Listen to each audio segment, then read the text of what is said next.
नमस्कार शेतकरी बंधूंनो, माझं नाव गोविंद पाटील. मी निजुडू सीड्स या कंपनीमध्ये विक्री अधिकारी म्हणून कार्यरत आहे. तर आपण आलो आहोत आज अमळनेर तालुका अमळनेर येथील प्रगतीशील शेतकरी श्रीयुत विलास पाटील यांच्या शेतामध्ये. दादांनी आपल्या शेतामध्ये निजुडू सीड्स या कंपनीचं कॅप्सूल हे क्रांतिकारी मक्याचं वाण लागवड केलेलं आहे. तर या वाणाच्या उगवण क्षमतेविषयी दादांच्या प्रतिक्रिया काय आहेत आपण जाणून घेऊया. दादा नमस्कार. दादा आपलं नाव सांगा शेतकरी बंधूंना. नमस्कार, माझं नाव विलास निळकंठ पाटील, राहणार अमळनेर, तालुका अमळनेर, जिल्हा जळगाव. मोबाईल नंबर सांगा बरं. माझा मोबाईल नंबर 93 25 66 97 91. तर दादा आपण आपल्या शेतामध्ये कुठलं वाण लागवड केलेलं आहे? कॅप्सूल लावलेला आहे. कॅप्सूल, निजुडू सीड्सचं कॅप्सूल वाण लागवड केलं. या वाणाची लागवड तारीख काय आहे? याची तारीख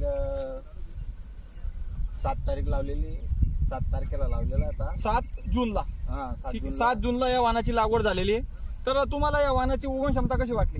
एकदम 100%. म्हणजे तुम्ही ज्या प्रकारे लागवड केली त्याची 100% उगवण या व्हरायटीमध्ये हो, आपण समाधानी आहात का याच्या उगवण क्षमतेविषयी? एकदम. तर हेच आपल्याला शेतकरी बंधूंना सांगायचं होतं. धन्यवाद दादा.